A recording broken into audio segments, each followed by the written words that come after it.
दूर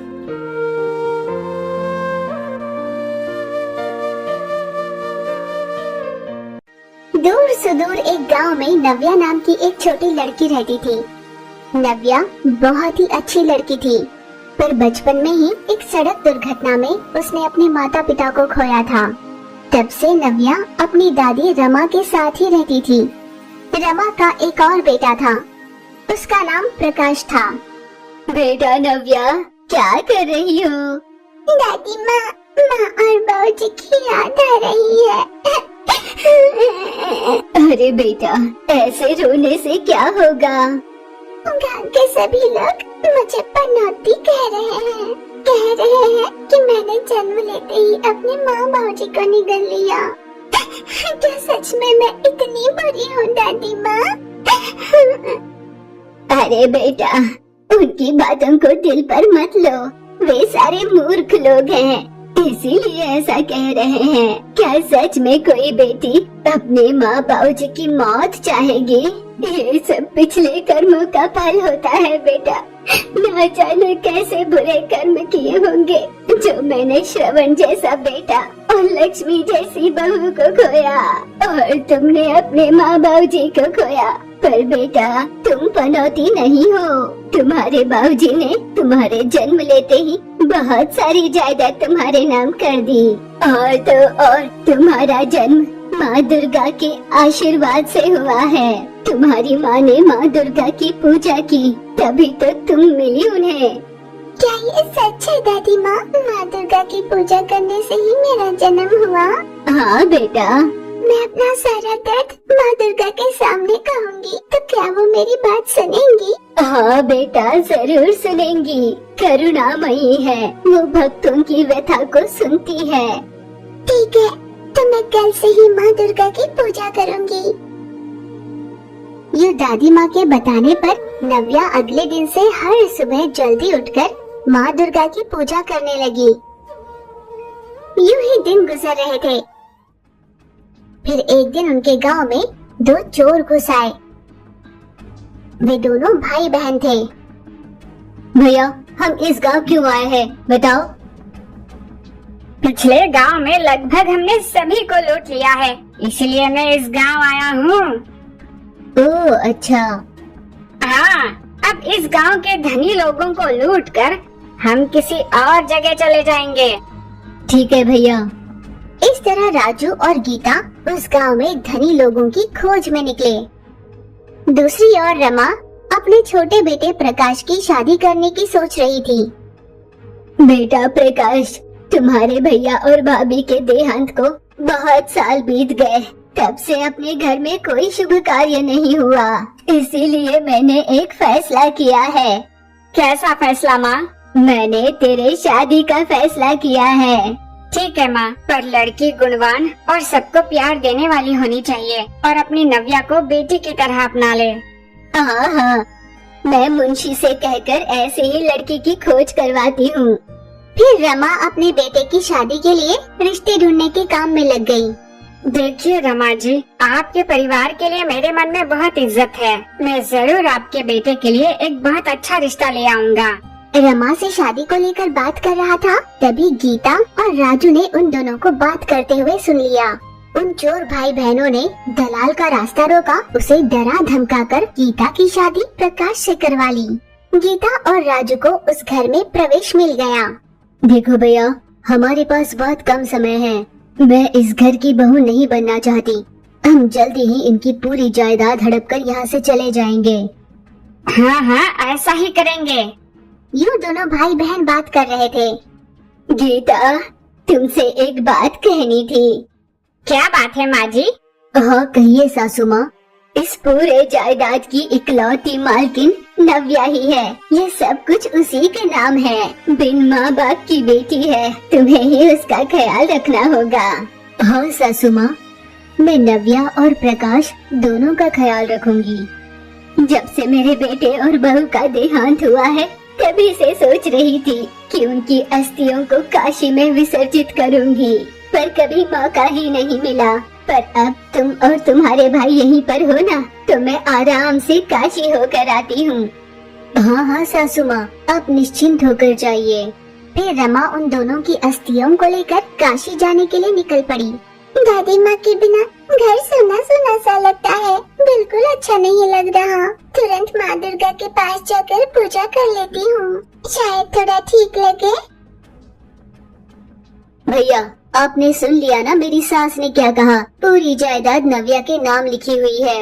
इस समय प्रकाश भी घर पर नहीं, तो हम उस लड़की से जबरदस्ती सारी जायदाद अपने नाम लिखवा लेंगे और यहाँ से चले जाएंगे।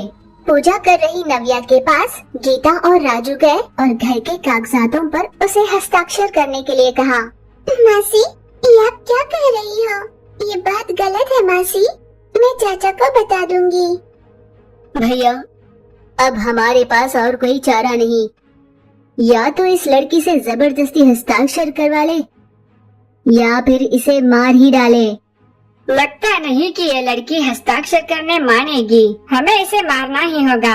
आप लकड़ियों को जला कर रखिए, उस आग में इस लड़की को जला देंगे। हम कह देंगे कि पैर फिसलने के कारण वो गलती से आग में गिर गई। ठीक है, ऐसा ही करेंगे। फिर राजू ने लकड़ियों को इकट्ठा कर उसमें आग लगा दी। नव्या को उठाकर आग में फेंकने ही वाला था। माँ, दुर्गा माँ, मेरी रक्षा करो माँ, माँ ये मुझे आग में फेंक रहे हैं। यूं नव्या के पुकारने पर माँ दुर्गा प्रकट हो गई। एक मासूम लड़की की जान लेने में तुम्हारे हाथ नहीं कांपे? कैसे मनुष्य हो तुम, जो धन के लिए इतनी नीची हरकत कर गए? क्रोधित हुई दुर्गा माँ ने अपनी त्रिशूल राजू और गीता पर चलाई और उन्हें मार डाला। एक गांव में ईश्वरी नाम की एक लड़की रहती थी। ईश्वरी एक गरीब घर की बेटी थी और उसकी माँ सुजाता अपनी इकलौती बेटी का रिश्ता एक बड़े घर में करना चाहती थी। बेटा ईश्वरी, अब से तुम गली के बच्चों के साथ खेल कूद, उनके साथ घूमना फिरना बंद कर दो। पर क्यों माँ, उनके साथ खेलने में क्या बुरा है? मैंने तुम्हारे लिए एक बहुत अच्छा रिश्ता देखा है, बस थोड़ा कंजूस है। उसने तुम्हारी तस्वीर देखते ही शादी के लिए हाँ कहेगी। नहीं माँ, मुझे अभी इतनी जल्दी शादी नहीं करनी। बेटा, तुम्हारे पिता के जाने के बाद मैंने तुमसे कभी कुछ नहीं मांगा। ये रिश्ता बहुत अच्छा है बेटा, इस शादी के लिए मना मत करो, शादी के लिए हाँ कह दो। सुजाता ने अपनी बेटी ईश्वरी को शादी के लिए मना लिया और शादी करा दी। बेटा ईश्वरी, भले ही तुम मायके में बड़े लाड प्यार से पली हो, पर ससुराल में अपनी मन मर्जी ही मत करना। दुर्गा माँ की मूर्त को सदा अपने पास रख लेना। माँ दुर्गा की कृपा तुम पर हमेशा बनी रहेगी। अपनी बेटी को विदा करते हुए माँ ने उसे दुर्गा माँ की मूर्ति दी और आशीर्वाद देकर उसे ससुराल भेजा दिया। ईश्वरी, यही मेरा घर है और अब से तुम्हारा भी। इस घर का ख्याल रखना, हर चीज का इस्तेमाल देख समझ कर ही करना, समझ गई ना? जी हाँ, मैं समझ गई। तो जाओ खाना बना कर लाओ। जी मुझे खाना बनाना नहीं आता। क्या कहा? खाना बनाना नहीं आता? कैसी औरत हो तुम? ऐसा कहने में तुम्हें शर्म नहीं आती? आखिर मैंने तुमसे शादी की क्यों? किस लिए की? अगर नौकरानी रख लेता तो घर के सारे कामों के लिए उसे पैसे देने पड़ते। अगर शादी कर पत्नी को घर लाता तो ये सारे खर्चे बच जाते। तो क्या मैं इस घर की सिर्फ नौकरानी हूँ? हाँ, इस घर की नौकरानी ही हो तुम। हाँ, पर बाहर की दुनिया के लिए तुम इस घर की बहुरानी हो। मेरी माँ को झूठा दिलासा देकर कि मुझे अपने घर पर रानी बना कर रखोगे, तुम मुझे यहाँ पर नौकरानी बनाने के लिए ले आए। गरीब घर की पली बड़ी हो, इस घर में तुम्हें जगह मिली यही बड़ी बात है। घर की महारानी बनने के सपने तो ना देखो। जाओ जाकर मेरे लिए चाय बना कर ले आओ। पत्नी ईश्वरी उसके लिए चाय बना कर ले आई। छी, इसे कोई चाय कहेगा भी? गुस्सा होकर उसने चाय ईश्वरी के मुंह पर फेंका और चला गया। ईश्वरी बहुत दुखी हुई। माँ दुर्गा की मूर्ति के पास खड़ी होकर रोने लगी। हे माँ दुर्गा, मेरी माँ ने मुझसे कहा था कि कोई भी तकलीफ होगी तो मैं आपसे ही कहूँ। मेरी माँ ने मेरी खुशी के लिए कितने सपने संजोगे, पर इस आदमी ने मुझे कांटों के ढेर में लाकर छोड़ दिया। इस दर्द से मुझे आप ही उभारोगी माँ। आंसू बहाकर ईश्वरी माँ से प्रार्थना करने लगी। दिन बीत रहे थे। एक दिन ईश्वरी रसोई में खाना बना रही थी कि अचानक गरम तेल उसके हाथ पर छिड़का। उसका हाथ बुरी तरह से जल गया। क्या हुआ? गरम तेल हाथ पर गिर गया। इतनी छोटी सी बात के लिए हंगामा मचा रखा है।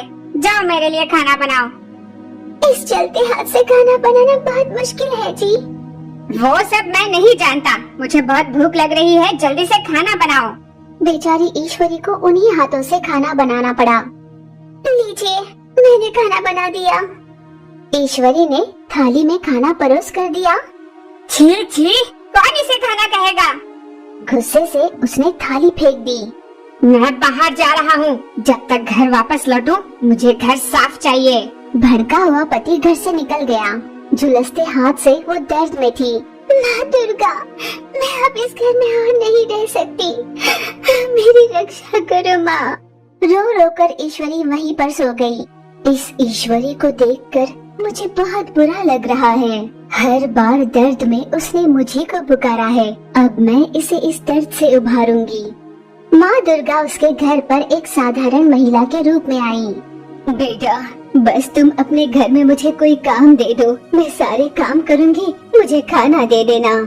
आइए माँ, अब जितना चाहो उतना भोजन मैं आपको दे दूंगी, बस मेरे घर के कुछ काम कर देना।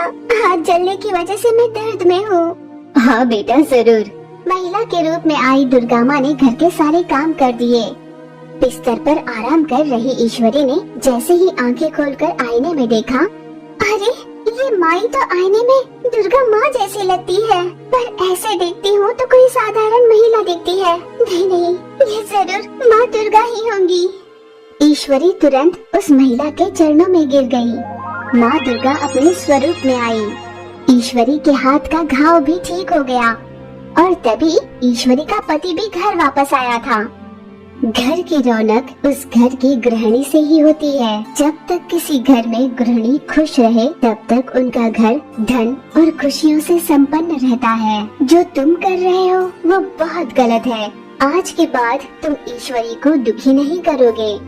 इस तरह माँ दुर्गा ने ईश्वरी के पति को सुखी संसार का सार बताया और उन्हें आशीर्वाद देकर वो वहाँ से चली गई।